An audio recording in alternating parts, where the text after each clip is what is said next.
Oke, Bapak Ibu Saudara yang dikasihi Tuhan, tema pada hari ini adalah pikirkan perkara yang ada di atas.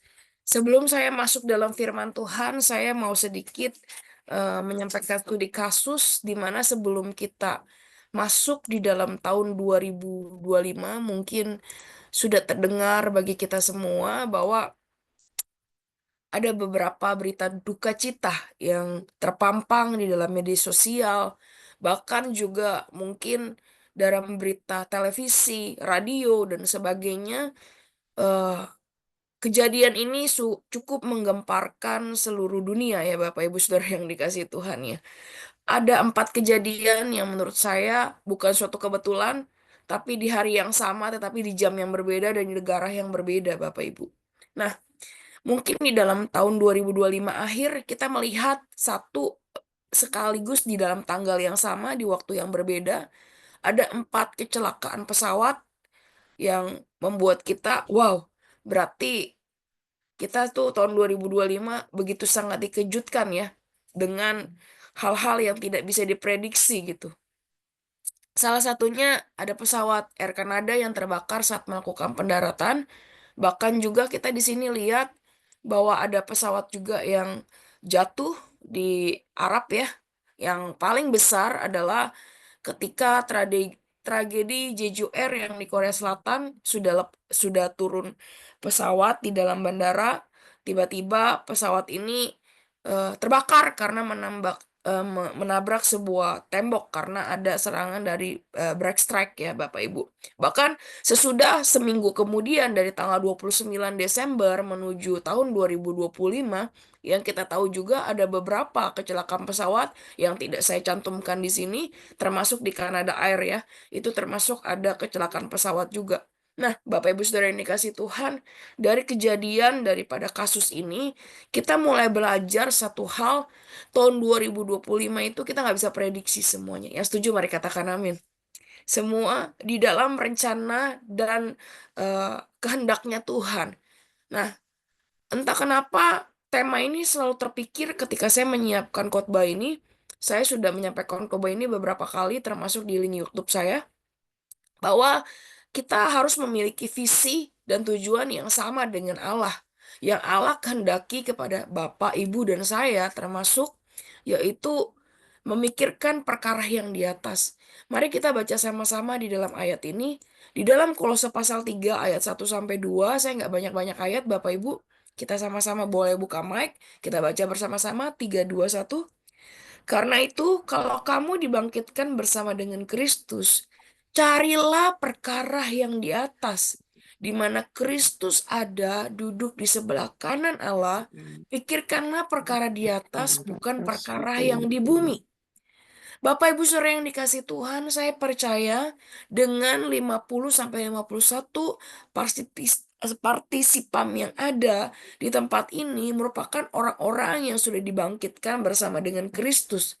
Sebelum kita mengenal Tuhan, kita adalah orang yang mati, Bapak Ibu Saudara yang kasih Tuhan, yang melakukan dosa, yang melakukan kesalahan, yang melakukan segala tindakan-tindakan yang mungkin tidak berkenan kepada Tuhan. Tetapi ketika kita percaya kepada Yesus Kristus sebagai juru selamat, Tuhan dan Raja bagi kita, dan kita menyerahkan diri kita untuk dibaptis, hal itu menjadi satu tanda bagi kita bahwa kita sudah meninggalkan manusia lama kita dan dibangkitkan bersama dengan Kristus. Bapak Ibu Saudara yang kasih Tuhan, di dalam Kolose pasal 3 ayat 1-2 ini ada hal yang menarik bagi saya, yaitu dengan kata carilah perkara di atas. Makanya saya bold di sini dengan eh, bold warna merah Bapak Ibu. Nah, ketika saya mengulik dalam bahasa aslinya, carilah ini ada memiliki beberapa makna Bapak Ibu Saudara yang kasih Tuhan.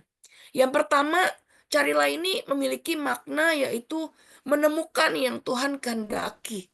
Bapak Ibu Saudara yang dikasih Tuhan, saya nggak tahu ya apa yang Tuhan kehendaki kepada Bapak Ibu Saudara yang hadir di tempat ini. Tapi yang saya tahu kehendak Tuhan bagi kita terbagi dua. Yang pertama yaitu kehendak khusus, yang kedua yaitu kehendak secara umum Bapak Ibu. Kalau secara khusus ini berbicara mengenai panggilan dan rencana Allah bagi kehidupan Bapak Ibu dan saya itu berbeda-beda. Seperti saya mungkin dipanggil Tuhan untuk melayani Tuhan secara sepenuh waktu. Ada juga Bapak Ibu yang dipanggil secara profesi untuk melayani jiwa-jiwa di mana mimbar Bapak Ibu yaitu di profesi saudara. Nah, Bapak Ibu yang kasih Tuhan, panggilan yang kedua yaitu adalah panggilan secara umum. Bapak Ibu yang kasih Tuhan, kita semua dipanggil oleh Tuhan untuk menyelesaikan amanat agung. Yang setuju mari katakan amin. Karena Tuhan ingin bukan hanya orang-orang tertentu saja yang menggenapi amanat agung tersebut, tapi kita semua, baik hamba Tuhan, para penginjil, para pelayan Tuhan, baik jemaat Tuhan di dalam Matius pasal 28 ayat 19 sampai 21, ya. Tuhan ingin kita semua bekerja sama, berkolaborasi untuk menggenapi amanat agung yang Tuhan rencanakan bagi kita semua, Bapak Ibu. Saya percaya yang hadir dalam 50 partisipan di tempat ini adalah orang-orang yang sudah lama mengenal Tuhan, bahkan orang-orang yang sudah fasih di dalam pelayanan Tuhan. Tetapi yang Tuhan kehendaki sekarang, gereja-gereja Tuhan itu harus bersatu. Gereja-gereja Tuhan itu nggak bisa yang namanya lagi untuk memblok satu aliran dan juga tidak bisa lagi mengejas satu sinode mengatakan A, B, atau dan C, Bapak Ibu Saudara yang kasih Tuhan. Tapi yang Tuhan kehendaki sekarang, gereja Tuhan ketika menggenapi eh, amanat agung harus berkolaborasi, harus sama-sama berpegangan tangan, harus sama-sama bekerja sama supaya amanat agung ini bisa selesai dan Tuhan Yesus segera datang, Bapak Ibu. Nah, yang kedua, dengan makna kata cari itu yaitu saya menemukan satu kata yaitu menjalankan yang Tuhan perintahkan.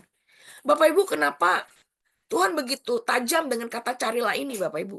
Karena banyak orang Kristen yang hanya mendengarkan firman Tuhan, yang hanya mendengarkan perintah Tuhan atau baca Alkitab tanpa menjalankan perintah Tuhan.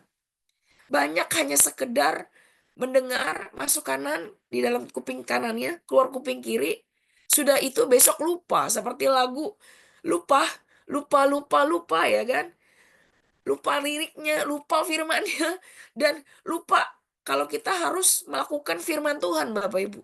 Nah, yang ketiga Bapak Ibu sudah dikasih Tuhan, makna carilah itu adalah mengenai menggenapi yang Tuhan rencanakan bagi kita semua, Bapak Ibu.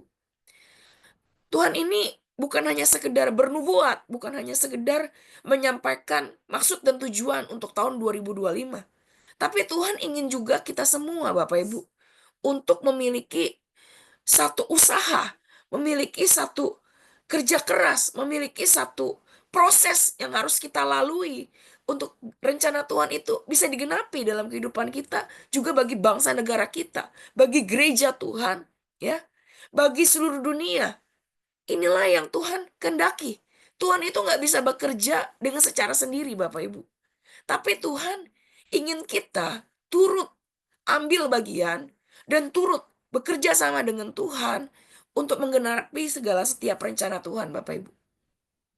Yang keempat, Bapak Ibu, makna carilah perkara di atas ini berbicara mengenai kita harus mengusahakan segala sesuatu yang Allah janjikan. Tuhan memberikan berkat, Tuhan memberikan mandat, Tuhan memberikan satu perintah, itu kita manusia pun harus usaha. Tuhan nggak mau memberikannya secara gratis, Bapak Ibu. Tapi Tuhan ingin mengajarkan kita menjadi anak-anak yang dewasa di dalam Tuhan. Kalau anak kecil selalu diberikan susu dan dia terima saja, Bapak Ibu. Tapi yang Tuhan kehendaki tahun 2025, anak-anak Tuhan itu harus memiliki menjadi dewasa. Bukan makanan susu lagi yang dia terima. Tetapi satu makanan keras yang harus dicerna, Bapak Ibu. Yang harus kita terima. Bukan soal berkat lagi. Tapi bagaimana kita sebagai anak Tuhan, kita harus bekerja keras bersama-sama dengan Tuhan. Mengusahakan bahwa rencana Tuhan itu berjalan sesuai dengan firman-Nya. Bapak Ibu Saudara yang dikasihi Tuhan, ada beberapa orang yang bertanya mungkin, Ibu, apa tujuannya supaya saya memikirkan perkara yang di atas? Yang pertama tujuannya supaya anak-anak Tuhan itu memiliki fokus yang benar, Bapak Ibu.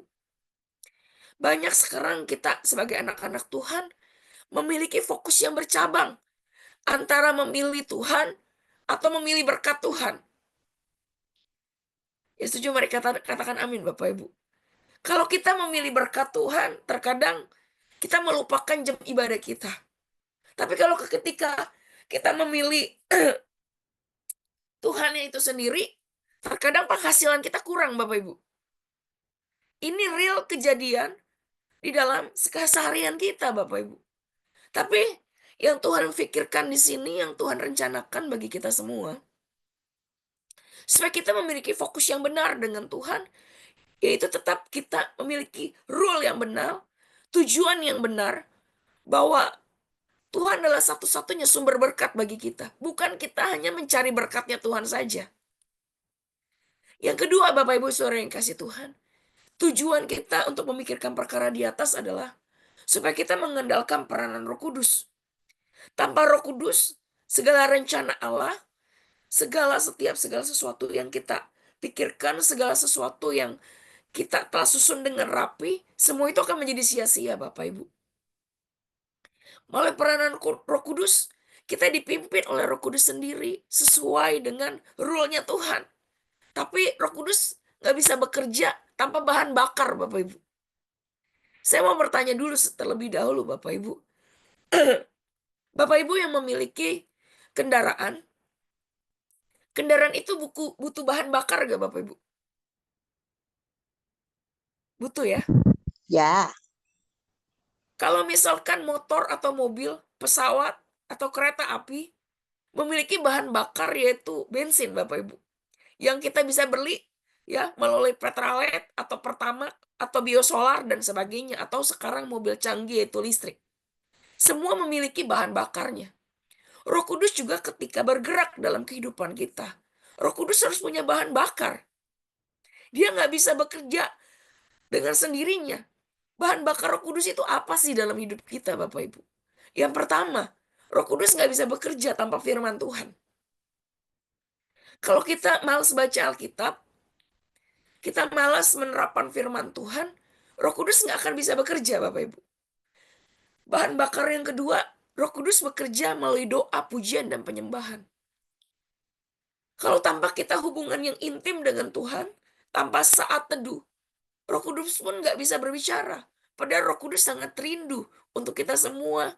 Dia bergerak dalam hati kita dan berbicara kepada kita secara pribadi Bapak Ibu. Yang ketiga, Roh Kudus bisa bergerak melalui apa? Melalui doa kita dengan Tuhan. Bagaimana kamar doa itu sangat penting di hadapan Tuhan. Bukan hanya doa secara korporat, tapi ada satu hubungan yang dibangun dengan Roh Kudus. Ya, yang bukan hanya kerutinitasan, tapi ada satu kerinduan untuk kita berjumpa dengan Tuhan, Bapak Ibu. Nah, yang ketiga, tujuan kita ketika kita melakukan perkara yang di atas yaitu supaya kita dapat membedakan mana benar atau mana yang salah. Bapak Ibu Saudara yang kasih Tuhan, sekarang tanpa disadari, dunia sedang mengiring kita, ya, membungkus sedikit kebenaran dan memasukkan dikit dengan banyak kesalahan, Bapak Ibu. Banyak di dalam media sosial yang kita bisa temui, banyak pengajar-pengajar, ya, bahkan melalui TikTok, sekarang kita dengar dengan khotbah-khotbah singkat. Tapi apakah pengajaran itu sesuai dengan Alkitabiah? Terkadang mereka membungkusnya dengan hal-hal yang rapi, dengan sedikit kebenaran. Ketika kita sudah mulai tertarik dengan orang tersebut, di tengah-tengah jalan atau di persimpangan jalan, orang tersebut mulai mengajarkan hal-hal yang tidak sesuai dengan Alkitabiah. Kalau kita tidak memiliki bahan bakar dengan Roh Kudus, yaitu firman Tuhan yang kita tidak mengerti dan tidak kita pahami, kita tidak dapat membedakan apakah ini kebenaran atau ini salah, Bapak Ibu. Makanya ketika kita memikirkan perkara yang di atas, tiga tujuan ini harus kita terapkan dalam kehidupan pribadi kita. Bapak Ibu Saudara yang dikasih Tuhan, ada lagi bertanya, siapakah yang akan memiliki perkara yang di atas, Bapak Ibu? Orang yang memikirkan perkara yang di atas yang akan Tuhan pakai adalah yang pertama, orang tersebut harus memiliki kerinduan dan kemauan untuk diubahkan, Bapak Ibu. Roh Kudus itu pribadinya sangat sensitif. Ketika dia diundang secara hormat, dia akan hadir. Roh Kudus itu nggak bisa bekerja ketika kita hanya membuka hati sedikit-sedikit. Kita harus membuka hati kita membuka membuka satu pintu dalam kehidupan kita secara besar Bapak Ibu. Secara luas Bapak Ibu. Karena kenapa? Roh Kudus akan bekerja dengan orang-orang yang memiliki kerinduan yang mau dipakai. Tapi kalau dia hanya sedikit kerinduan saja, Roh Kudus nggak mau pakai orang tersebut. Tapi saya percaya dengan 53 orang yang hadir di tempat ini adalah orang-orang yang memiliki kerinduan yang besar supaya Roh Kudus bisa bekerja dan Roh Kudus bisa memakai saudara untuk menggenapi setiap rencananya.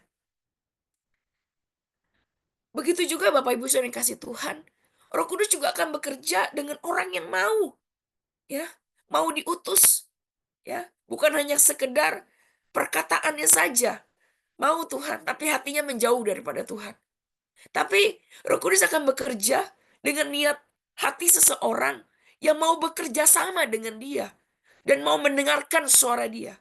Bahkan mulai kehidupannya dipersiapkan, diubahkan Bapak Ibu untuk mengenal Tuhan secara pribadi. Yang kedua Bapak Ibu Saudara yang dikasih Tuhan, siapakah orang yang memikirkan perkara yang di atas? Orang yang hidupnya dipimpin oleh Roh Kudus Bapak Ibu. Tadi saya mengambil satu ilustrasi bahwa Roh Kudus itu membutuhkan bahan bakar Bapak Ibu.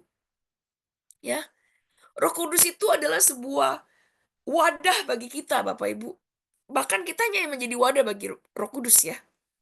Supaya kita bisa bergerak bersama-sama dengan Roh Kudus dan dipimpin oleh Roh Kudus di setiap hari kehidupan pribadi kita. Baik di dalam pekerjaan, di dalam pelayanan, dalam keluarga kita. Dan mungkin kalau saya sedang lagi studi, di dalam studi saya pun itu harus dipimpin oleh Roh Kudus. Tanpa pertolongan Roh Kudus, kita hanya nol Bapak Ibu. Tidak ada apa-apa. Roh Kudus ya yang harus berdaulat dalam kehidupan pribadi kita. Roh Kudus yang memberikan planning-planning, visi-visi yang baru dan misi yang baru untuk kita bisa menjalankan tahun 2025. Bahkan terdengar Bapak Ibu Saudara yang dikasih Tuhan. Mungkin sudah banyak baca berita bahwa di China pun sedang mengalami satu virus ya yang sudah lama tahun 2001 mengenai gejalanya hampir mirip dengan COVID. Rumah sakit pada penuh Bapak Ibu. Mungkin kita digentarkan juga berita ini. Bagaimana nanti masuk Indonesia lagi? Wabah akan merebak lagi seperti COVID. Bagaimana penghasilan kita? Bagaimana hal-hal dunia? Ini hal-hal kekhawatiran yang iblis tanamkan kepada setiap orang Bapak Ibu. Kalau tanpa dipimpin oleh Roh Kudus Bapak Ibu yang dikasih Tuhan. Kita akan hidup di dalam kekhawatiran dan ketakutan. Dengan gejolak dunia yang membuat kita sangat khawatir, membuat kita tidak bisa menghadapi segala permasalahan-permasalahan yang sedang terjadi dalam dunia ini. Tapi malah dipimpin oleh Roh Kudus Bapak Ibu. Roh Kudus akan memberikan satu hikmat, marifat, bahkan memberikan pengetahuan bagi kita untuk kita bisa menjalankan tahun 2025 dengan baik. Yang ketiga Bapak Ibu Saudara yang dikasih Tuhan. Siapakah orang yang memikirkan perkara yang di atas? Orang yang mendahulukan dan mengutamakan Allah Bapak Ibu. Bapak Ibu Saudara yang dikasih Tuhan. Saya percaya kita adalah orang-orang yang mungkin banyak kegiatan yang harus kita selesaikan. Ya kata lain tanda kutip. Kita orang-orang yang sibuk Bapak Ibu. Tapi apakah di dalam kesibukan itu kita sudah mengutamakan cari Tuhan terlebih dahulu? Dalam Matius pasal 6 ayat 33 berbunyi demikian. Carilah dahulu kerajaan Allah dan kebenarannya. Maka semua akan ditambahkan kepadamu. Bapak Ibu Saudara yang dikasih Tuhan, meskipun kita disibukkan dengan berbagai kegiatan, baik dalam pelayanan, baik dalam hal-hal yang positif, tapi yang Tuhan mau bagi kita semua, Tuhan adalah hal yang terutama. Bukan hanya pekerjaan Tuhan yang terutama, tapi Tuhannya sendiri yang terutama. Karena dia yang empunya pekerjaan itu. Karena juga dia yang empunya berkat itu Bapak Ibu. Janganlah tertukar posisinya. Kita mencari terlalu sibuk dengan pelayanan kita sehingga kita lupa bahwa duduk diam di kaki Tuhan itu lebih penting Bapak Ibu.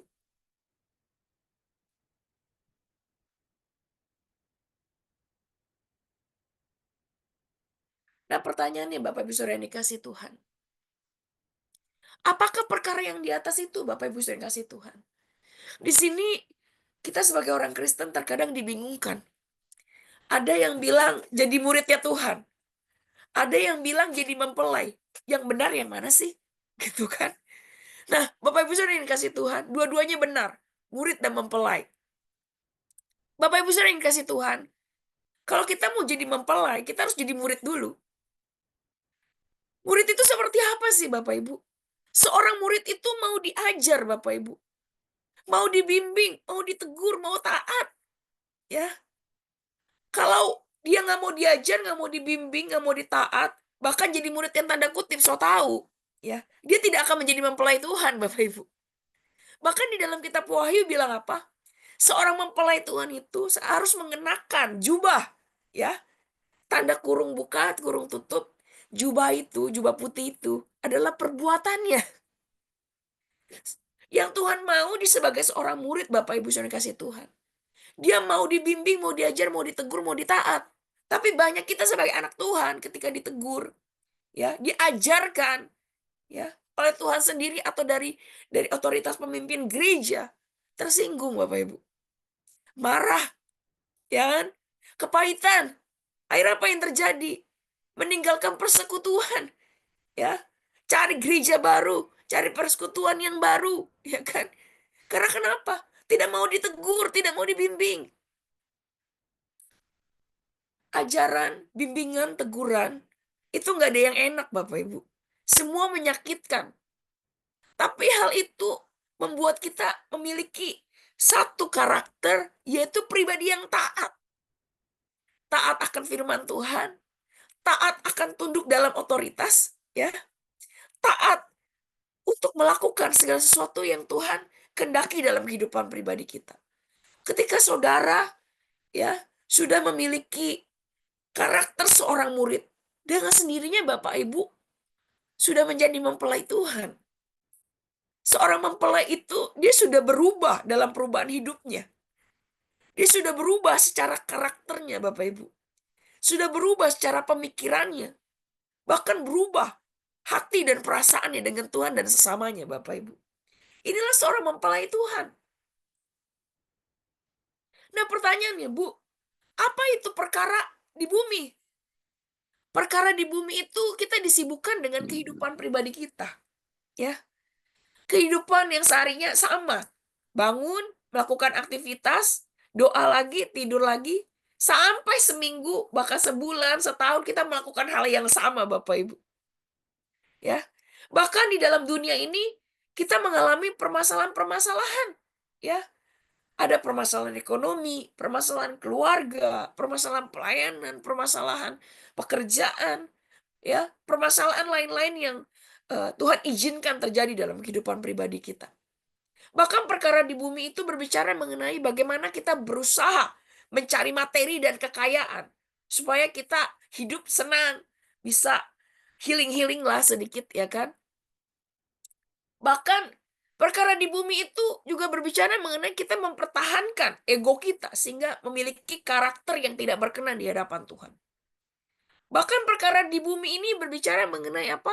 Hal-hal yang nyaman. Ya, kita tanpa disadari Bapak Ibu sudah kasih Tuhan. Setahun demi setahun berlewat, ya, sudah kita lewati, dunia mulai menawarkan hal-hal yang membuat kita nyaman Bapak Ibu. Dulu kalau ketika kita memberi makanan, ya, kita harus pergi satu tempat, jalan kaki dan sebagainya. Tapi kalau sekarang nggak perlu Bapak Ibu. Sekali pencet makanan, beli sayur bisa sampai di depan rumah Bapak Ibu. Ya. Bahkan juga kita mau ke gereja sekarang, ya online aja lah gitu kan. Ada sedikit joke dalam media sosial bilang gini, ketika dia sudah meninggal Bapak Ibu yang dikasihi Tuhan, malaikat bertanya atas nama siapa, misalkan nama Sherry gitu kan. Sherry ditanya sama malaikat, kenapa kamu nggak pernah ibadah onsite? Kan ada online. Ya udah katanya, kalau gitu masuk surganya surga online saja katanya. Bapak Ibu yang kasih Tuhan, terkadang kita terlalu diberikan kenyamanan sehingga kita lupa ibadah onsite pun sangat penting Bapak Ibu. Ya, terlalu nyaman. Kalau sedikit nggak sibuk sudah ibadah online aja. Ibadahnya di mana? Di mobil, tapi sembari ngobrol Bapak Ibu. Nah, bahkan juga kalau lagi flu sedikit, haci-haci sedikit, udah nggak usah ke gereja, ibadah online aja. Nanti surganya juga online Bapak Ibu ya. Nah, perkara di bumi itu juga berbicara mengenai apa Bapak Ibu yang kasih Tuhan? Mengenai kepahitan. Kita menyimpan masa lalu yang kelam dalam kehidupan kita. Sehingga kita tidak bisa melepaskan pengampunan tersebut. Inilah yang disebut perkara di bumi, Bapak Ibu. Tapi harus kita sadari, hal-hal seperti ini Bapak Ibu akan berlalu, ya, dan tidak berarti Bapak Ibu. Kita memiliki tujuan yang pasti, yaitu kerajaan surga. Kita adalah penghuni kerajaan surga. Otomatis kita harus memiliki karakter, sifat, ya, memiliki tujuan ilahi. Bukan hanya perkara di bumi yang harus kita pikirkan, karena hasil akhir hidup kita, tempat kita adalah surga. Kita harus mempersiapkan hal tersebut. Jikalau kita tidak mempersiapkan hal tersebut, Bapak Ibu, nanti jadi penghuni asing di dalam kerajaan surga. Di persiapannya kapan? Ya sekarang. Gak bisa tunggu nanti kita sudah gak ada. Persiapan dimulai ketika kita masih bernafas, Bapak Ibu.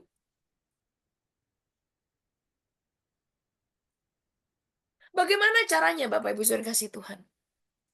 Hidupi kebenaran firman Tuhan. Dengarkan firman Tuhan. Lakukan. Ya. Lalu bangun hubungan dengan Tuhan. Nah ini yang jangan lupa Bapak Ibu. Ketika kita sudah diberkati.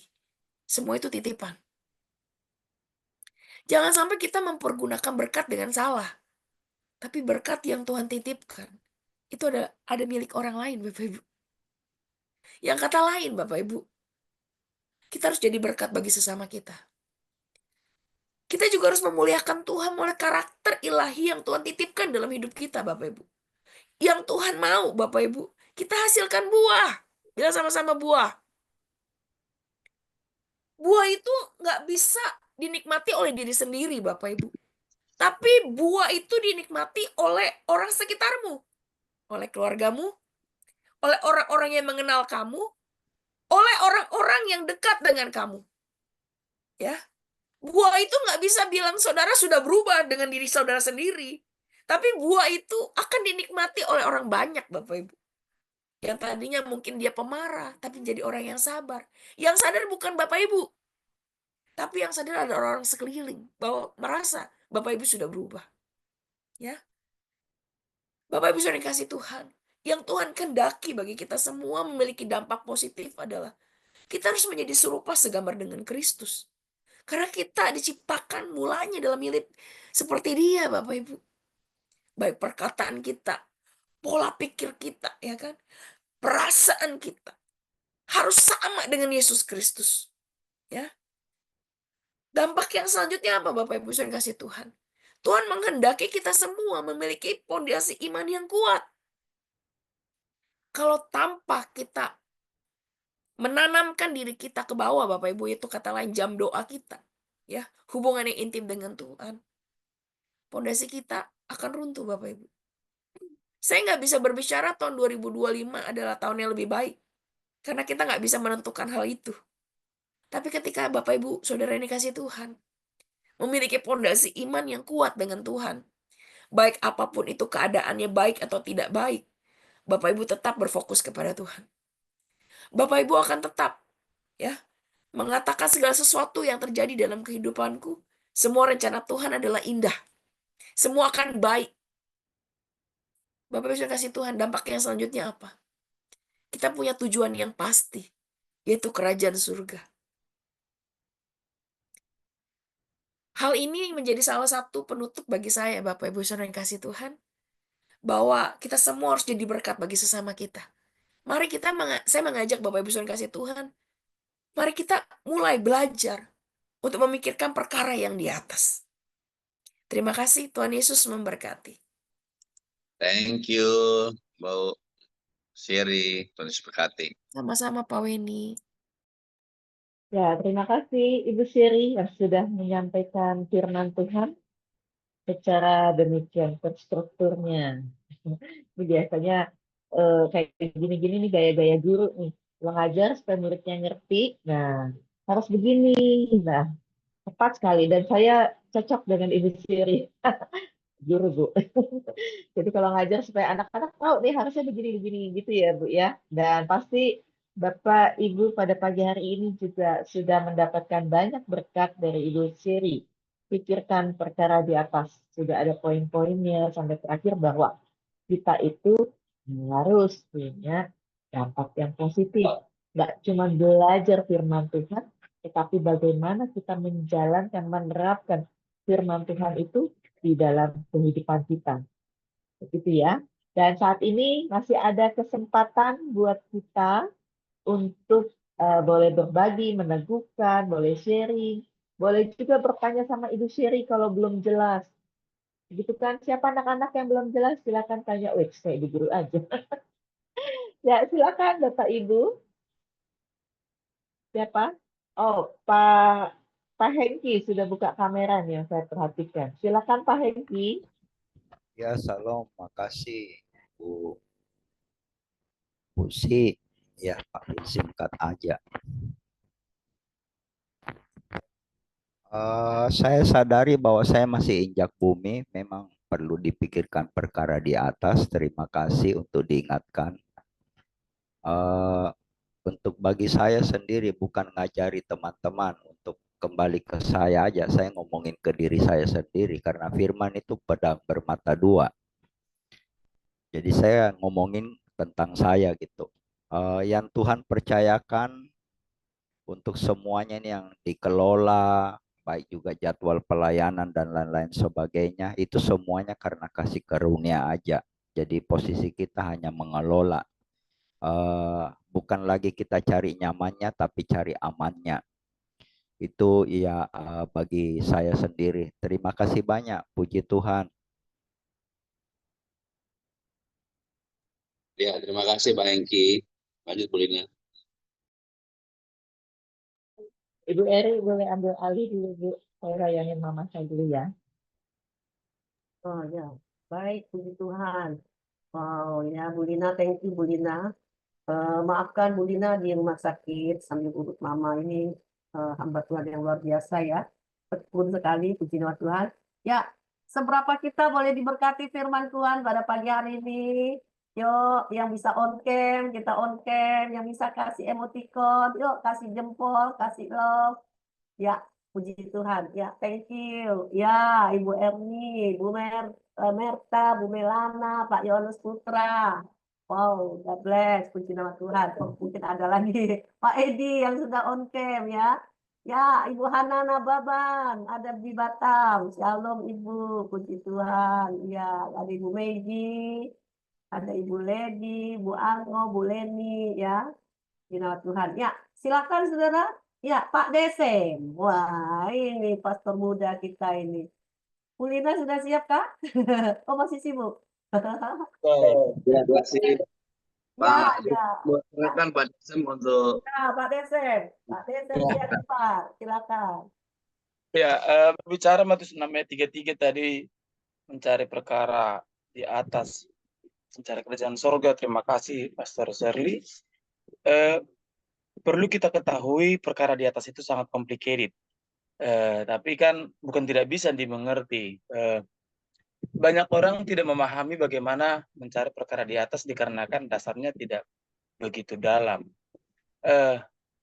Saya sangat sedih kepada setiap umat Kristen yang mengatakan, saya ini masih di bumi, saya ini masih manusia, saya masih mendarat di bumi ini, saya tidak perlu memikirkan perkara di atas. Sangat sedih mendengar itu. Yang kedua adalah sangat sedih tidak bisa peka terhadap hal-hal yang di atas. Apa aja hal-hal yang di atas yang tentu saja sudah dijelaskan sebenarnya dalam Alkitab sangat terang benderang bagaimana kehidupan di atas itu. Nah, ketika ada perkara di bumi yang selalu tidak merujuk pada perkara di atas, itu sangat disayangkan sekali. Termasuk Tuhan Yesus menegur, di sorga tidak ada kawin mengawinkan. Di sorga tidak ada berbicara tentang harta di bumi ini menjadi harta di atas, yaitu harta physically, harta di sorga. Tidak ada berbicara demikian.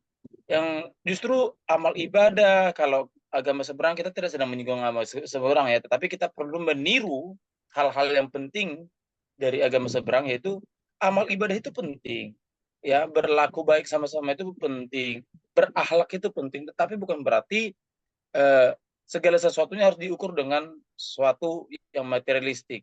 Nah, jadi perkara di atas itu terlampau complicated untuk kita pahami. Tidak akan pernah selesai kita bahas bahkan satu hari seminar full tidak akan mungkin bisa selesai. Bahkan bertahun-tahun. Kalau saran dari saya adalah kita bacalah Alkitab kita itu dari mulai Kejadian sampai Wahyu, dan sampai kapanpun itu akan saya bilang. Kita bacalah Kejadian sampai Wahyu. Alangkah sedihnya sebagai seorang Kristen tidak pernah baca Alkitab dari Kejadian sampai Wahyu. Sangat sedih.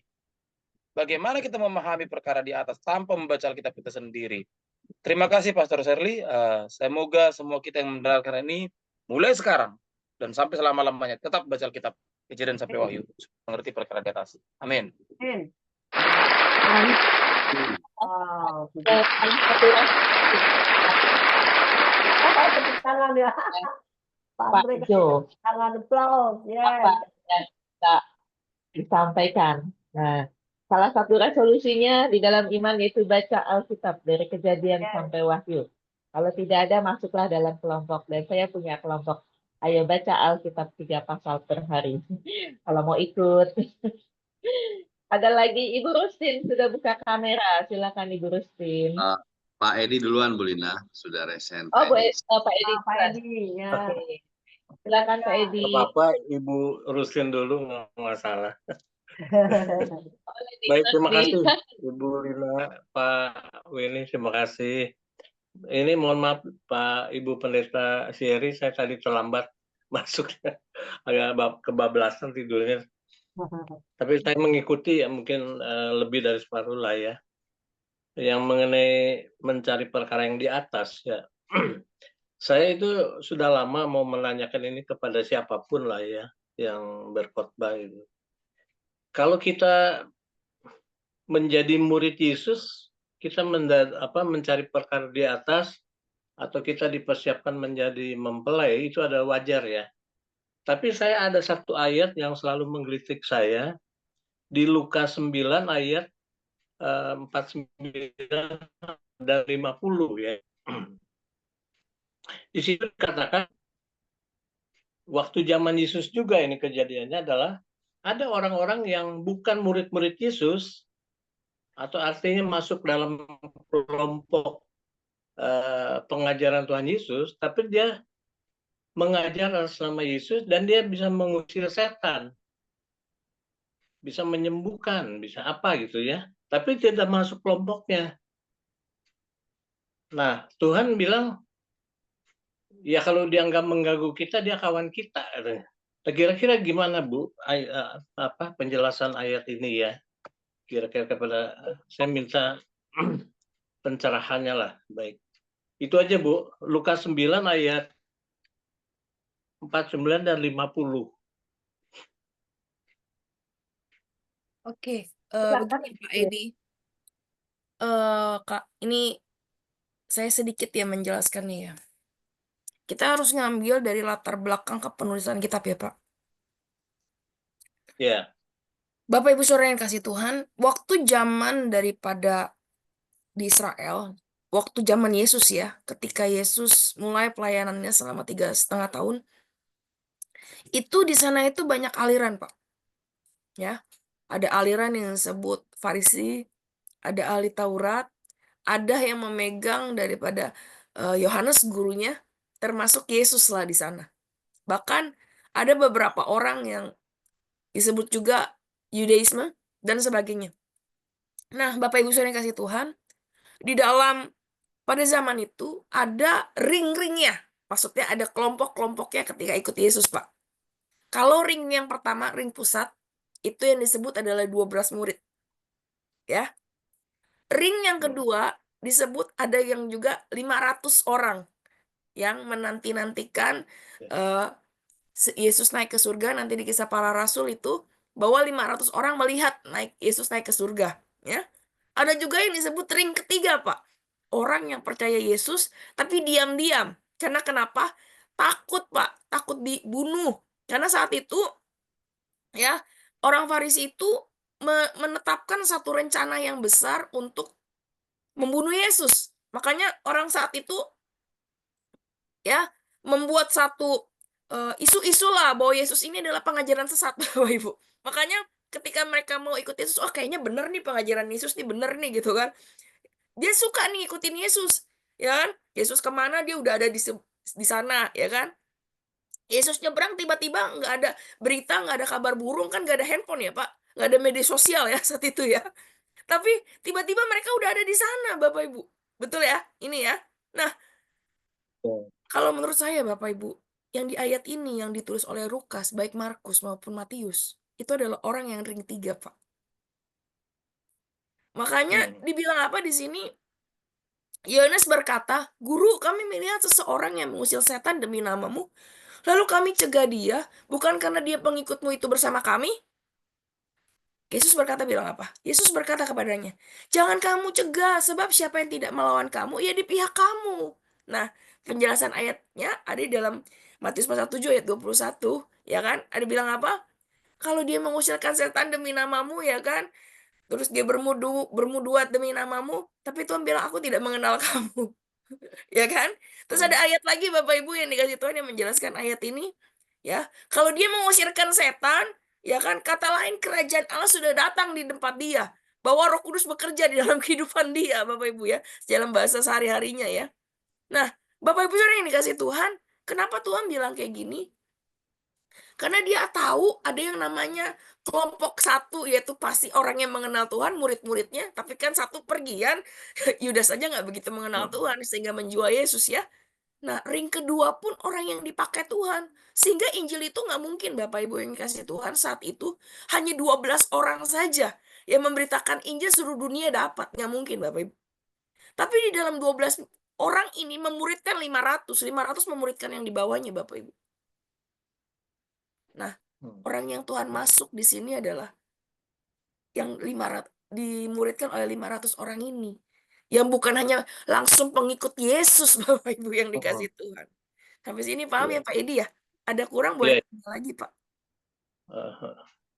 Ya jadi mungkin saya tadi berpikirnya jadi yang bisa menyembuhkan ini dia memakai nama Yesus tetapi bukan pengikut Yesus ya. Bukan Pak. Dia Tapi kata lain gini Pak, 12 orang memuridkan 500 orang Pak. 500 orang memuridkan lagi Pak. ya. Oh. Yang dimaksud di sini, dia bukan lawan kita. Kata lain memang dia bukan langsung kamu muridkan, tapi Ya. yang 12 orang ini memuridkan yang lain lagi di bawahnya Pak ya, strategi. Oh, ya. Gitu. Ini ya. Terima kasih.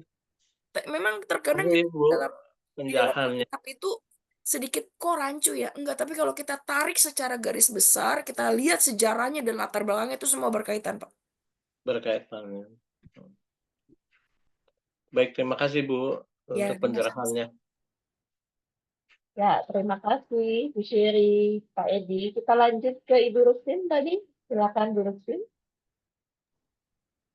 Terima kasih Bu untuk Bu Sek ya namanya Bu Serli. Bu Sek. Terima kasih. Bacanya itu namanya sulit dibaca. Terima kasih ya Bu Gambar Tuhan yang sudah menjabarkan firman-Nya tadi. Tapi saya mau bertanya ya. Tadi kan Ibu menceritakan tentang mencari perkara yang di atas dan mencari perkara yang di bumi, ya kan? Saya itu sebetulnya sedih sekali kalau membaca firman Tuhan. Berapa lembar, 2 lembar itu sudah ngantuk. Apa karena usia? Kalau saya ngantuk, jadi saya lebih banyak mendengarkan firman Tuhan. Lalu setelah apa yang ditunjukkan firman-Nya itu, saya lihat ayatnya aja, saya cross check benar nggak? Kalau memang benar, ya udah selesai. Saya nggak pernah, ya memang saya jarang baca Alkitab karena yaitu penyakit saya ngantuk, gitu langsung ngantuk. Jadi saya tanya, kalau saya tanya kalau saya mendengarkan firman Tuhan, saya melakukan, ya, saya melakukan, berusaha melakukan, jadi orang yang terbaik, mencari perkara di atas, dan juga mencari perkara yang di bumi. Sebab kalau di bumi, kita kalau mencari perkara yang di atas terus aja, ya kan juga tidak mungkin lah, Bu. Kan kita masih hidup di dunia. Dan tadi perkataan dari Pak Desem, sangat menyesal kalau ada perkara yang mencari perkara di bumi. Jadi saya juga bingung. Saya juga mencari perkara di atas, juga mencari perkara yang di bumi. Karena di bumi ini kalau kita misalnya kita nggak makan, mana bisa kita melayani Tuhan? Kan lemes badan kita. Ya secara logika aja, Bu, gitu. Ya nomor satu memang Tuhan sama Tuhan kan memberikan satu perkara yang kekuatan kita gitu loh. Jadi saya jadi bingung juga. Karena apa? Ibu juga bicaranya juga, saya juga jantung saya nderdek ya, nderdek, Bu. Soalnya akhir zaman ini di mana megatrust terjadi ini. Justru doa saya kencangkan. Alkitab tidak saya baca. Saya cukup mendengar firman Tuhan itu sudah cukup gitu. Apakah itu salah, Bu? Gitu. Pertanyaan saya. Ibu, saya terlalu dini ketika saya bilang ibu salah atau tidak. Itu saya akan menghakimi kalau saya bicara seperti itu, Ibu. Tapi saya hanya bisa bicara, saya menghimbau Bapak Ibu. Saya akan menarik, saya tidak akan menuduh ibu salah atau tidak, tapi saya berbicara ini dari kesaksian seseorang, kakak rohani saya yang sangat saya hormati, Bapak Ibu. Ibu Rustin, saya punya satu kakak rohani yang dulu sekolah minggu selalu bimbing saya. Saat itu saya memang sudah pindah gereja sama dia karena kenapa saya tadinya di Jakarta, saya pindah di Depok. Akhirnya dia khotbah di gereja saya. Dia ngomong begini, Mbak, Ibu. Saat itu dia punya prinsip satu hal, karena dia sibuk pelayanan dan dia seorang full timer, ya udahlah dengar firman Tuhan melalui Bible aja, ya kan sekarang kan sudah aplikasi tuh, ya kan di handphone, ya kan dengar suara aja gitu kan. Lalu dia dengar Bible ini melalui suara tersebut. Matius pasal 1, ya kan. Ya kan Yesus keturunan ini, itulah yang di Bible itu. Nah, suatu ketika dia bawa kendaraan di jalan dengan suara Roh Kudus yang cukup kencang, Bapak Ibu, menegur dia di telinga dia. Nama kakak rohani saya adalah Kak Cynthia. Cynthia, katanya, saya itu suruh kamu baca Alkitab, bukan hanya dengar saja. Beda loh baca sama dengar, katanya. Baca itu berbicara mengenai ketaatan. Kalau dengar, kamu sibuk aja bisa dengar. Di situ kakak rohani saya bertobat, Bapak Ibu. Bukan hanya dengar saja, di dalam Yohanes pasal 1 ayat 1. Enggak seperti itu. Tapi memang Bapak Ibu, Alkitab itu obat tidur paling mujarab. Ya, apalagi yang sudah berusia. Itu baca Yohanes pasal 1 ayat 1 aja pada mulanya itu sudah nguap, Bapak Ibu. Bu Syari pernah ngalamin itu enggak? Pernah. Saya dulu dididik sama kakak rohani saya ini dari sekolah minggu usia 8 tahun. Itu setiap hari itu harus baca 3 pasal. Dan kami dikasih tahu itu harus buku saat teduh dicatat. Jam doa jam berapa, pujian penyembahan berapa jam, kalau hari raya Pentakosta berbahasa berapa jam, baca Alkitab dapat remanya apa. Itu yang saya catat. Saat itu saya nggak ngerti kenapa disuruh seperti itulah anak 8 tahun ya kan. Harus dikumpulkan setiap minggu. Kadang-kadang saya nakal Bapak Ibu. Akhirnya apa yang terjadi? Sistem SKS. Jadi ketika mengumpulkan buku saat teduh saya kejar sehari semalam. Jadi selama 7 hari saya catat dalam satu waktu sehari. Ya, itu saya. Karena bagi saya saat itu, ya ketika saya masih kecil saat itu, ini kakak-kakak ini nih mengerjai saya suruh baca Alkitab yang begitu tebal ya kan. Bikin saya mau tidur. Ketika baca Alkitab satu pasal aja itu rasanya mau nguap Bapak Ibu. Saya bilang, bertobatlah saya sekarang yang jadi pendeta dulu. Ya kan? Karena baca Alkitab itu obat tidur mujarab bagi saya. Saat itu apa yang terjadi Bapak Ibu? Saya baru mengerti. Ketika Tuhan mulai ajak saya serius dalam pelayanan. Bahwa Alkitab itu adalah sumber kehidupan bagi saya. Tanpa firman Tuhan yang saya hidupi, Tanpa firman Tuhan yang saya baca, saya nggak akan menjadi Sherry yang seperti sekarang, yang kuat di dalam imannya. Saya nggak mungkin bisa seperti sekarang, yang saya bisa mengajarkan firman Tuhan. Tanpa firman Tuhan juga saya tidak mungkin saya bisa mengajarkan anak-anak saya, Bapak Ibu. Saya selalu bicara kepada ketiga anak saya. Anak saya ada 3 ya, Bapak Ibu ya, bukan suaminya 3 ya. Jangan ntar dibilang saya poligami, ya kan? Anak saya 3, suami saya 1, ya kan? Saya dari kecil, Bapak Ibu saudara yang kasih Tuhan, saya selalu bilang sama anak saya, "Nak, baca Alkitab." Dari anak saya di dalam kandungan pun saya sudah bacakan Alkitab, Bapak Ibu. Bagi mereka bilang, ini mama saya mulai nggak ada kerjaan, setiap hari suruh baca Alkitab. Minimal kalau yang kecil-kecil saya suruh 1 perikop. Kalau yang sudah gede sudah setiap hari, sekarang saat teduh pagi malam dia baca Alkitab lagi. Tahu nggak Bapak Ibu yang dikasih Tuhan? Manfaat baca Alkitab itu banyak loh. Ya. Akhirnya apa yang terjadi Bapak Ibu? Anak saya pun ya, tadinya sekolahnya yang ketiga ini kurang pintar, tapi yang pertama yang kedua itu cukup pintar Bapak Ibu. Yang ketiga ini kurang pintar. Maksudnya ya dululah, sekarang sudah pintar. Saya tuh yang ketiga ini saya agak plus karena anak laki-laki. Ya udahlah baca Alkitabnya nanti aja, ya kan? Akhirnya dia bacanya kurang fasih Bapak Ibu. Nilainya sangat jauh daripada apa ya? Dari yang saya harapkan gitu. Setelah Roh Kudus tegur saya ketika saya berdoa, coba kamu ingat deh cara mengajar kamu anak yang pertama, anak yang kedua. Bagaimana kamu kasih susu Alkitab kamu bacakan, terus kamu suruh dia baca langsung daripada Alkitab. Tahu nggak Bapak Ibu? Anak saya yang nomor 3. Setelah sudah baca Alkitab, sekarang dia sudah masuk di kitab Lukas. Nilainya melonjak jauh. Matematika 90 sampai 100. Hafalannya kuat, bacanya lancar Bapak Ibu. Tuhan berikan dia hikmat lebih besar daripada orang yang tidak baca Alkitab. Bapak Ibu saudara yang dikasih Tuhan, Alkitab itu nggak pernah salah. Dalam Mazmur aja bilang apa? Ya kan? Alkitab itu Bapak Ibu, itu adalah sebagai pondasi iman kita. Baik ngantuk nggak ngantuk, coba dulu. Kalau nggak pernah paksa daging kita, ya, kita nggak pernah paksa, Bapak Ibu nggak akan cinta firman Tuhan.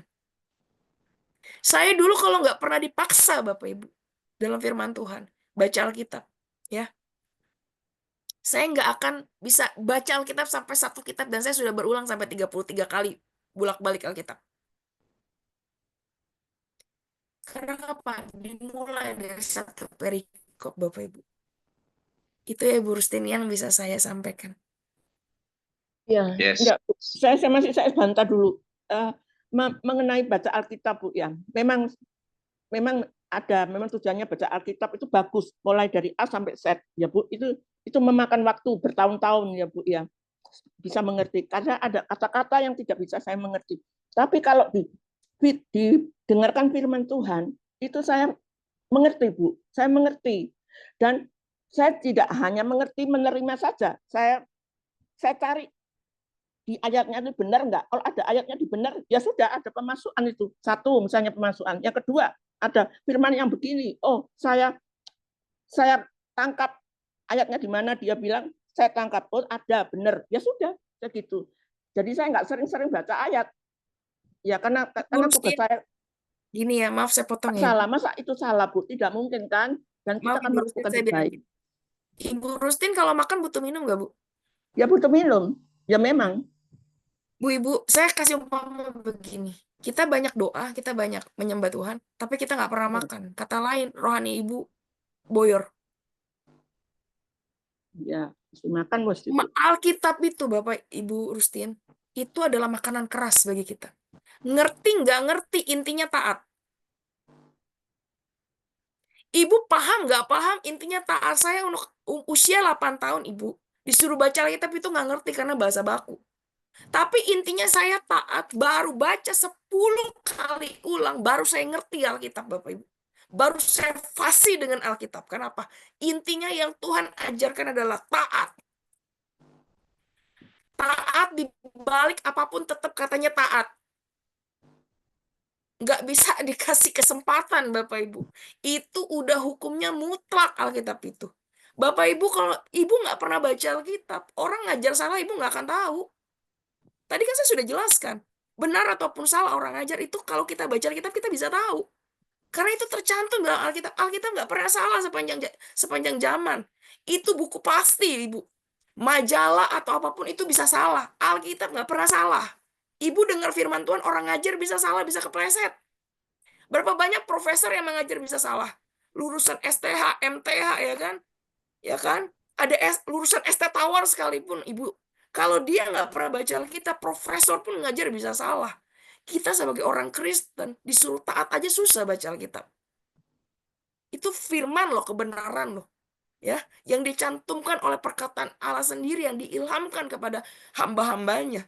Masa kita nggak rindu? Ibu waktu sebelum pacaran sama bapak, ya sama suami ibu, gitu kan? Setiap hari rindu nggak ketemu. Kagak. Setiap hari ibu rindu mau telepon-teleponan nggak? Atau dulu zaman dulu pager-pageran? Nggak ada lah, zaman dulu nggak Nanti ada otomatis, itu. ya kalau nggak telepon umum, kalau nggak surat-suratan, ya pasti rindu menanti-nantikan baca surat dari kekasih tercinta, ya kan? Sama Bapak Ibu. Kita baca Alkitab itu karena kita rindu sama Tuhan, Loh, Bu, ya. Pengen orang ketemu sama Tuhan. orang yang membaca Alkitab, Bu, sering baca Alkitab, yang saya tahu, Bu, orang-orang Kristen yang sering setia baca Alkitab, itu kadang-kadang saya juga punya melihat orang-orang tersebut. Ya, mereka itu tidak seperti, masih kalah dengan saya, Bu. Aduh, saya itu punya, sebelum ikut Kristen, saya juga punya kasih, dan saya itu sabar menghadapi semuanya itu. Tapi orang Kristen justru galak-galak, makanya saya itu jadi bingung, Bu. Dia bingung orang Kristen itu gimana sih? Ayatnya benar, tapi memang saya tidak nyalakan orang Kristen. Maaf ya, saya cut lagi ya. Saya cut lagi ya, Ibu ya. Ibu, orang Kristen ada 2 jenis, Bu. Satu, saya nggak bisa mungkiri yang Ibu ngomong begitu. Yang kedua, ada orang Kristen yang melakukan firman Tuhan, ada yang tidak melakukan. Orang Kristen itu Ibu nggak bisa terapkan semua itu sesuai dengan apa yang Tuhan kehendaki. Kalau Ibu bilang lebih baik saya, Ibu apa bedanya dengan orang Farisi atau orang hukum Taurat? Mereka bilang, dia nggak salah. Ya kan, saya lebih benar daripada mereka. Itu orang Farisi, Bu. Nah, kita sebagai anak-anak Tuhan tidak bisa bicara seperti itu, Ibu. Karena kenapa? Kita nggak bisa menilai orang lain seperti tadi yang saya bicara. Yang harus kita lakukan apa? Satu hal. Kita menerapkan firman Tuhan karena kita cinta sama Tuhan. Kalau orang yang cinta sama Tuhan, hidupnya berubah, Bu. Nggak usah banyak ngomong. Terang itu nggak bisa teriak, "Wey, saya terang." Ya kan, "Wey, gue garam." Garam terang cuma dirasa, Bu. Udah tahu orang Kristen. Yesus, nggak perlu banyak ngomong. Itulah penginjilan. Ya, terima kasih Bu Syiri, juga Ibu Rustin. Ya, Bu Rustin, bukan cuma Ibu Rustin, tapi buat kita semua, betul. Kalau saya ngajarin anak sekolah minggu nih, ya lagi-lagi anak sekolah minggu. Gitu. Betul kan Ibu Syiri? Baca Alkitab itu kayak makan. Berdoa itu seperti bernafas. Jadi kamu kalau nafas kapan? Nah, saya suka tanya. Ada nggak nafas berhenti 1 jam? Nggak kan? Jadi artinya sederhananya dimanapun, di angkot pun kamu bisa berdoa. Nggak harus berdoa itu lipat tangan, tutup mata, nggak. Kamu lagi naik angkot, bicara dengan Tuhan. Kan nggak? Tuhan nggak ajarin harus, kalau berdoa sama Tuhan harus lipat tangan. Dan itu tentang doa. Tapi kalau baca Alkitab, ya betul, semua orang Kristen harus baca. Kalau nggak baca Alkitab, nggak makan. Kalau makannya sedikit nanti nggak sehat. Tapi untuk baca Alkitab itu betul Bu Sherry. Ada yang saya pernah ngalamin baca 10 pasal, jadi terpaksa. Bukan yang menikmati, tapi terpaksa. Kita coba lagi 5 pasal. Wow, lumayan berat, terpaksa lagi. Terus akhirnya teman-teman bilang, kayaknya kita coba dengan 3 pasal enak ya. Ya sudah, walaupun nanti ngeluh-ngeluh juga kalau udah bacanya imamat gitu. Nah, itu kan kalau kita punya komunitas. Tapi kalau enggak, mungkin seperti yang Bu Syiri tadi katakan, enggak perlu 1 pasal, 1 perikop aja. Tapi berurutan. Kenapa harus berurutan? Saya belajar juga bahwa kenapa sih harus baca Alkitab berurutan? Kenapa nggak boleh pindah sana, pindah sini gitu? Karena dengan membaca berurutan itu memang nanti bisa terasa berusin. Jadi Gurusin bisa coba ya untuk mulai dari Kejadian atau mulai dari Matius. Boleh dari Perjanjian Lama, boleh dari Perjanjian Baru. Nggak cuma buat Gurusin. Terus juga tadi betul yang Bu Sherry bilang, yang Bu Bu Rustin juga bilang bahwa kita jadi orang Kristen itu, kita kan surat Kristus yang terbuka. Nah, jadi kalau kita baca surat, nah itu kan suratnya. Oh, orang Kristen itu suratnya jelek nih. Nah, itu, nah jangan kepada orang lain, tapi mari kepada diri kita sendiri. Apakah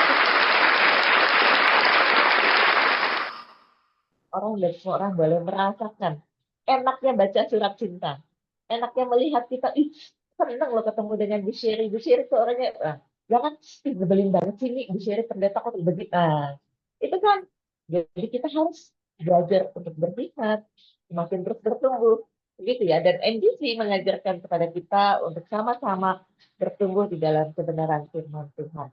Saat ini sudah 6.34, mohon maaf buat semuanya, kita akan tutup. Boleh sekarang? Bu Lina, apa Bu Lina? Halo, Pak Andre. Bu Sherry, itu masih ada 3, boleh Bu Sherry ya? Masih Ada ada Pak 3. Amos sama Bu Iya, boleh, Rewana, Pak. mungkin kita Silakan. selesaikan, nggak apa-apa, sikat aja. Kenapa, Pak? Ini boleh saya bicara sedikit?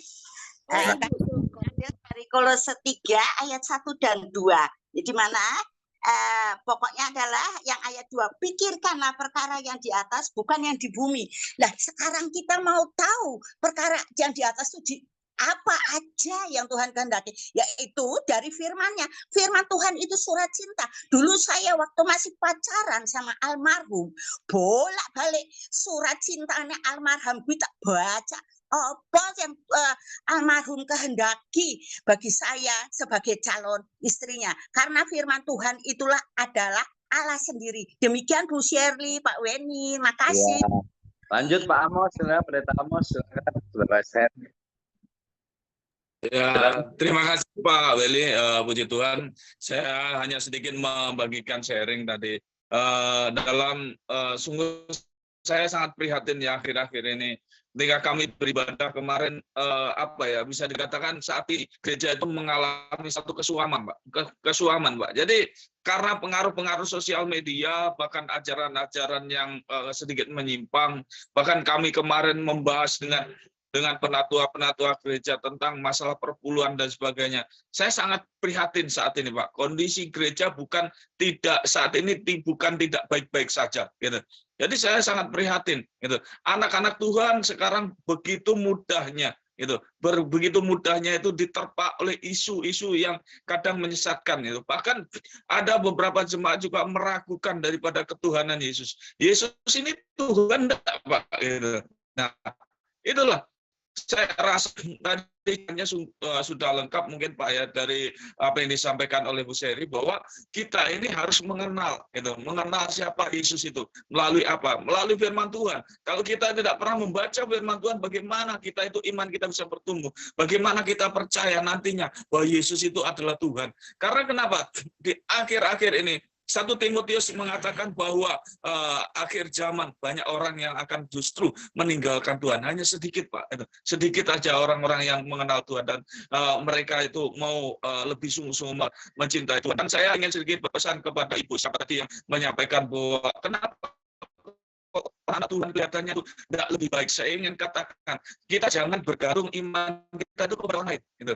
Karena kenapa? Jangankan anak Tuhan, hamba Tuhan itu juga punya pertempuran itu seperti harimau, seperti singa, gitu, Pak. Jadi, dan bahkan juga ada kekacauan di gereja. Kalau iman kita hanya bergantung kepada orang lain, saya rasa kita sendiri juga yang akan nanti tidak masuk ke kerajaan Allah atau tidak masuk surga, Pak. Terima kasih. Ya, terima kasih Pak Amos. Silakan Bu Lina. Pak Desem, udah ya Pak Desem, kita tutup dulu, waktunya sudah. Ibu Lina. Oke, Ibu Eri langsung take over. Ya, puji Tuhan, haleluya, komplit sudah ya saudara. Kalau dilanjutkan nggak habis-habis nih Bu Siri. Ini topik yang panas ya. Pertanyaan Bu Rusti juga dengan polos-polosnya juga membuat kita juga ya. Memang ini menjadi satu jawaban yang luar biasa. Pak Amos juga ya, gimana keadaan zaman sekarang ya, jemaat sudah kehilangan kebenaran firman, sudah goyang imannya. Ini sebenarnya sesuatu fenomena yang harus kita waspadai. Semakin kita cinta Tuhan, semakin baca firman, penuh dengan Roh Kudus, Roh Kudus akan membuat kita mengerti firman, membuat kita rajin baca firman. Pertama kali saya bertobat, ketemu Roh Kudus, ya sudah sekian tahun, puluhan tahun jadi Kristen tapi nggak tahu Roh Kudus. Begitu ketemu Roh Kudus, saudara, Tuhan bisa bangunkan kita jam 4 subuh. Ngapain? Baca firman ternyata. Jam 4 bisa begitu, seperti udah diatur ya, puji nama Tuhan. Anak sekolah minggu juga, anak sekolah minggu saya, yang bacanya pelintang-pelintut, bacanya nggak lancar. Waktu saya suruh dia tiap hari baca firman, itu dalam 1 bulan, anak itu bisa baca Alkitab dengan lancar. Dahsyat betul-betul ya, seperti tadi kata Bu Siri ya. Puji nama Tuhan, ada lagi atau kita... Wow, Pak Andre applause-nya mungkin kekencangan dikit ya, mesti dikecilin. Saudara, kalau lagi bicara, kalau Pak Andre kasih tepuk tangan, berarti kita stop dulu dengerin tepuk tangan. Cuma nggak boleh kenceng-kenceng, kaget kita kira hujan. Terima kasih Pak Andre, terima kasih Bu Siri. Closing statement Bu Siri sebelum kita masuk dalam doa yang akan dipimpin oleh Pak Desen. Pastor Desen Sianipar, ya. Kemudian Ibu Siri akan tutup dengan doa berkat. Silakan Bu, closing statement yang mungkin untuk menentukan. Terima kasih Bapak Ibu yang kasih Tuhan. Closing statement saya, ayo saya mengajak semuanya. Kita tahun 2025 adalah sebuah momentum bagi kita untuk lebih dekat sama Tuhan. Amin. Ya, cari keuangan boleh aja, nggak ada yang salah. Tapi Ya. semua itu harus mengutamakan Tuhan terlebih dahulu. Amin. Karena Tuhan adalah sumber kehidupan bagi kita dan sumber berkat bagi kita semua. Terima kasih, Tuhan memberkati. Amin, puji nama Terima Tuhan. kasih. Nah, ini jawaban buat Bu Rustin ya. Bukan tidak melakukan kegiatan duniawi lagi, karena kita masih hidup di dalam dunia, tapi hati pikiran kita dipusatkan untuk kerajaan Allah. Ya, amin. Puji nama Tuhan. Silakan Pak Desem Sianipar, kemudian hambanya sendiri akan menyampaikan doa berkat. Baik, kita akan berdoa dan diakhiri nanti dengan doa Bapa kami lalu doa berkat ya. Kita berdoa. Terpujilah Tuhan Raja semesta alam, Allah yang kami sembah dalam roh dan kebenaran. Terima kasih ya Tuhan, di pagi hari kami memulai hidup kami dengan beribadah, berdoa, bersekutu, memuji nama-Mu yang mulia. Tuhan yang Maha Kasih, ampunilah kami ya Tuhan dengan segala kekurangan dan kesalahan kami. Sehingga Engkau memberkati kami tidak mengingat-ingat lagi kesalahan yang kami perbuat. Untuk itu ya Tuhan, berikanlah kami pencerahan atas firman-Mu, mengerti akan Engkau, agar kami tidak binasa. Tuhan yang Maha Baik, bahkan segala yang bernapas memuji Tuhan, segala makhluk memuji Tuhan, dan segala makhluk juga mendengarkan Injil-Mu. Tuhan, kasihani kami yang lemah, kasihani kami ya Tuhan yang belum mengerti. Jangan biarkan kami jatuh ataupun kami kehilangan berkat-Mu. Tuhan yang Maha Baik, Engkau tahu ya Tuhan isi hati kami, ingin selalu melekat padamu. Jika Engkau selidiki ya Tuhan, kami ingin ya Tuhan Engkau menemukan isi hati kami, adalah penuh syukur padamu dan berkenan di hadapan-Mu. Tuhan yang Maha Baik, sesaat kami akan berpisah dari Zoom ini ya Tuhan. Berkati kami satu persatu, pribadi lepas pribadi. Berikan pencerahan bagi kami Tuhan. Bahkan kami ingin merenungkan ya Tuhan, seperti yang Kau katakan dalam Mazmur 37. Biarlah kami semuanya Tuhan merenungkan hal tersebut. Tuhan yang Maha Baik, sungguh kami ingin mendoakan satu persatu ya Tuhan, tapi kami sangat terbatas. Untuk itu Tuhan, kami ingin menyempurnakan doa kami ini, agar semua permintaan kami Tuhan, bahkan yang tidak terucapkan, dapat Kau mengerti dan dapat Kau penuhi ya Tuhan. Lindungilah kami Tuhan. Sejenak kami berdoa seperti yang Kau ajarkan. Mari Bapak Ibu bersatu kita mengucapkan doa Bapa kami. Bapa kami yang di surga, kuduskanlah namamu, datanglah kerajaanmu, jadilah kehendak-Mu di bumi seperti di surga. Berikanlah kami pada hari ini makanan kami yang secukupnya, Dan ampunilah kami akan kesalahan kami, seperti kami juga mengampuni orang yang bersalah kepada kami. Dan janganlah membawa kami ke dalam pencobaan, tapi lepaskanlah kami daripada yang jahat. Karena Engkau lah punya kerajaan dan kuasa dan kemuliaan sampai selama-lamanya. Silakan Bu Siri. Doa berkat. Mari kita angkat kedua tangan kita dan terimalah berkat daripada kerajaan surga. kasih yang sempurna daripada Allah Bapa di surga, bahkan persekutuan yang manis dengan Roh Kudus, menyertai kita pada saat ini sampai datangan Yesus yang kedua kali, menjemput kita di awan-awan permai. Mari yang percaya kita katakan, amin. Amin. Thank you Bu Seri. Luar biasa. Terima kasih Bu Seri. Kasih Terima kasih Bu Siri, terima kasih Kasih Weni, semuanya. Pak Weni, Ya. Terima kasih Bu Seri. Terima kasih Pak Weni. Seri, Lin.